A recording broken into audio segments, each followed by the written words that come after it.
Саламатсыздар ма құрметті оқушылар, бүгін біз алгебра 8 сынып 2-де 3-ші есепті жарамыз. Бізде мынандай жақшалар берілген. Бұны біз толық квадрат теңдеу, яғни ax квадрат плюс bx плюс c тең 0 деген осындай толық квадрат теңдеуге келтіруіміз керек мынаны. Оған келтіру үшін жақшаларды біртіндеп ашамыз. Енді кеттік, жақшаны ашамыз. 2x-ті 2x-ке көтеміз. Бізде 4x квадрат болады. 2x-ті 2-ге плюс 1-ге көтеміз. Плюс 2x болады. Мына екеуін көбейтеміз. Минус 2x болады. Біз жақшаны ашып жатырмыз. Минус 1-ді плюс 1-ге көтеміз. Минус 1 болады. Тең. X-ті 2x-ке көбейтеміз. Бізде 2x квадрат болады. X-ті 3-ке көбейтсек плюс 3x болады. Енді мына теңдіктің оң жағына бәрін, теңдіктің сол жағына минус қылып өткіземіз. Өткізбес бұрын бірінші мына екеуін жойып алайық, себебі екеуі жойылады. Біреу плюс 2, біреу минус 2. 4x квадрат минус 1 қалады. Енді мына теңдіктің сол жағына өткіземіз. Плюс 2x квадрат минус 2x квадрат болып өтеді. Плюс 3x минус 3x болып өтеді. Тең 0 болады.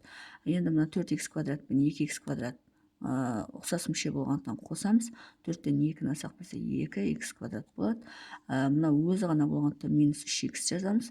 Мынау да өзі ғана болғандықтан минус 1-ді жазамыз. Тең 0 болады. Демек біз не істедік? Толық квадрат теңдеуге келтірдік. Мына теңдеуге келтірдік. X квадрат бар, a деген коэффициент 2-ге тең, x деген айнымалы бар, оның алдында минус бамыз минус 3-ге тең, с деп отырғанымыз минус 1-ге тең. Демек бізде толық квадрат теңдеуге осылай келтіреді екенбіз. Бұл бізде біріншісі, енді екіншісін шығарамыз. Екіншісі 3x плюс 2-ның квадраты тең x плюс 2 x минус 3. Енді мынау бізде a плюс b-ның квадраты бойынша ашылады. Яғни формуланы жай жасалайын. a плюс b-ның квадраты ол бізде a квадрат плюс 2ab плюс b квадрат деген сөз. Демек a-ның орнында бізде 3x тұр, b-ның орнында 2 тұр. Енді кеттік ашамыз. 3x-тің квадраты бізде 9x квадрат болады. Қосу 2 еселенген 3 пен 2-ні өтеміз 6 болады. 6-ны 2-ге өтсек 12x болады. Плюс b-ның квадраты, яғни 2-ның квадраты бізде 4 болады. Тең, теңдіктің сол жағын квадраттық 2 өрнектің квадраты, соны аштық. Енді мынаны екі жақшаны ашамыз. Көбінісін x-ті x-ке өтеміз, бізде x квадрат болады. X-ті минус 3-ке өтеміз, минус 3x болады. Мынаны көтеміз, плюс 2x болады. 2-ні минус 3-ке өтеміз, минус 6 болады. Енді теңдіктің сол жағындағы x-терді, теңдіктің оң жағындағы x-терді сол жаққа көшіреміз. 9x квадрат плюс 12x плюс 4. Мынау минус x квадрат теңдіктің сол жағына өтеді. Мына екеуін қос ширек минус x болады. Теңдіктің оң жағына, сол жағына плюс x болып өтеді. Минус 6 плюс 6 болып өтеді. Тең 0. Мына жерден ең бірінші екеуін қос шерін ұқсас мүше болғандықтан қосқанда минус x болады. Ол теңдіктің сол жағына плюс x болып өтеді. Енді мына ұқсас 9x квадрат пен минус x квадрат бізде ұқсас мүше, сонда екеуі қосылып 8x квадрат болады. 12x пен плюс x ұқсас мүше болғандықтан екеуі қосылып 13x-ті береді. Мына плюс 4 пен плюс 6 бізде екеуі ұқсас мүше болғандықтан 4-ке 6 қосылып плюс 10 болады. Тең 0. Демек біз мынандай толық квадрат теңдеуге келтірдік. 8x квадрат плюс 13x плюс 10 деген осындай толық квадратқа келтірдік. Бұл бізде екіншісі. Енді үшіншісін шығарамыз. X плюс 1 x плюс 2 тең 2x минус 1 x минус 2. Осыны толық квадратқа келтіру үшін сонда жақшаны ашамыз. X-ті x-ке өтеміз, x квадрат болады. X-ті 2-ге өтеміз, плюс 2x болады. Мұнан x-ті 1-ге өтеміз, плюс x болады. 1-ді 2-ге өтеміз, плюс 2 болады. Тең, енді теңдіктің оң жағын ашамыз. 2x-ке x-ті көбейтеміз, 2x квадрат болады. 2x-ке минус 2-ні өтеміз, минус 4x болады. Минус 1-ді x-ке өтеміз, минус x болады. Минус 1-ді минус 2-ге өтеміз, плюс 2 болады. Енді теңдіктің сол жағын ұқсас мүшелерді қосып жазайық. Мұнда x квадрат қалады. 2x пен x қосылып плюс 3x болады. И плюс 2 болады. Теңдіктің оң жағында ұқсас мүшелер 2x квадраттың өзі болады. Мұна екеуі қосылып минус 5x болады. Плюс 2 болады. Ұқсас мүшелердің бәрін біріктіріп алдық. Енді теңдіктің оң жағындағы айнымаларын бәрін теңдіктің сол жағына өткіземіз. X квадрат плюс 3x плюс 2 өз орнында қалады. Плюс 2x квадрат теңдіктің сол жағына минус 2x квадрат болып өтеді. Минус 5x плюс 5x болып өтеді. Плюс 2 минус 2 болып өтеді. Тең 0 болады. Енді ұқсас мүшелерді қосамыз. X квадрат пен минус 2x квадрат минус x квадратты береді. Плюс 3x пен плюс 5x плюс 8x'ті береді.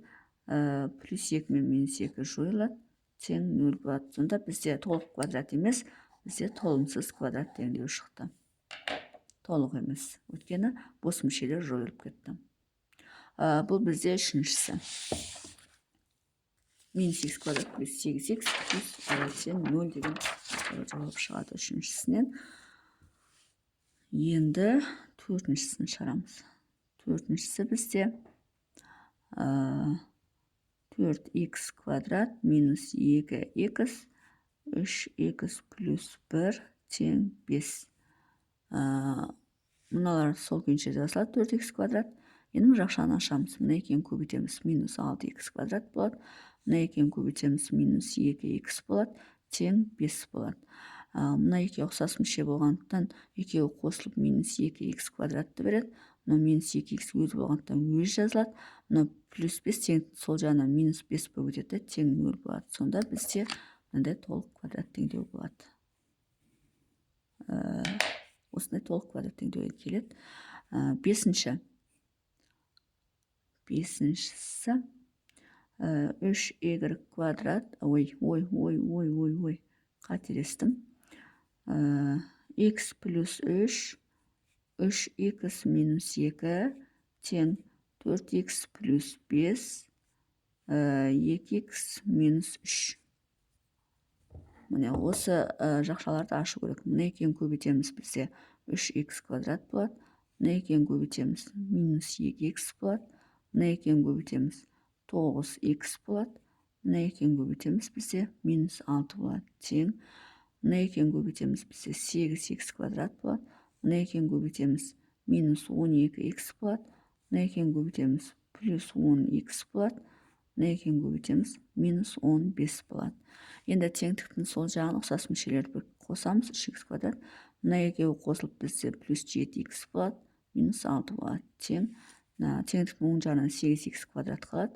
Мұна екеуі қосылып бізде минус 2x болады. И минус 15 болады. Ұқсас мүшелердің бәрін біріктіріп қосып алдық. Енді теңдіктің оң жағынан сол жаққа өткіземіз. Толық квадратқа келтіру үшін 3x квадрат плюс 7x минус 6 мұна өзі сол күйінше жазылады. Мұна минус 8x квадрат болып өтеді. Сол жаққа минус 2x плюс 2x болып өтеді. Минус 15 плюс 15 болып өтеді. Тең 0 болады. Енді 3x квадрат мен минус 8x квадрат екеуі қосылып бізде минус 5x квадрат болады. Плюс 7x пен 2x қосылып плюс 9x болады. Мұна минус 6 мен плюс 15, 15-тен 6-насаң 9 плюс 9 болады. Тең 0. Демек бізде міне осындай толық квадрат теңдеуге келеді екен. Бұл бізде бесіншісі. Бесіншісі, енді алтыншысын шығарамыз. Алтыншысы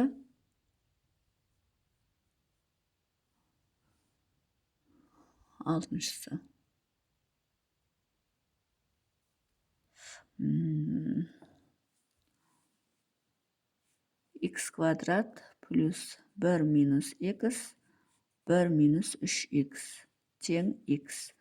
Енді бұл жерде x квадрат сол күйінше қалады. Плюс енді мұна екен жақшаны ашамыз. Бірді бірге өтсек плюс 1 болады. Бірді минус 3-ге өтсек минус 3x болады. Минус x-ті бірге көбейтсек минус x болады. Минус пен минус плюс 3x квадрат болады. Тең x болады. Енді мұна x квадрат пен мұна x квадрат қосылып 4x квадратты береді. Мұна минус 3x пен минус x қосылып минус 4x болады. И плюс 1 болады. Теңдіктің оң жағындағы x деген X'ті теңдіктің сол жағына өткіземіз. Минус X болады, тең 0 болады. 4X квадрат қалады. Минус 4X пен минус X екеуі қосылып, ұқсас кішкене болғандықтан 5X болады. И плюс 1 болады, тең 0. Сонда бізде осындай толық квадрат теңдеу шығады екен. Сум есебінің шығар жолы осындай. Егер есебінің шығар жолы түсінікті болса, лайк басып, комментарий жазып, каналыма тіркеліп кетсеңіздер болады.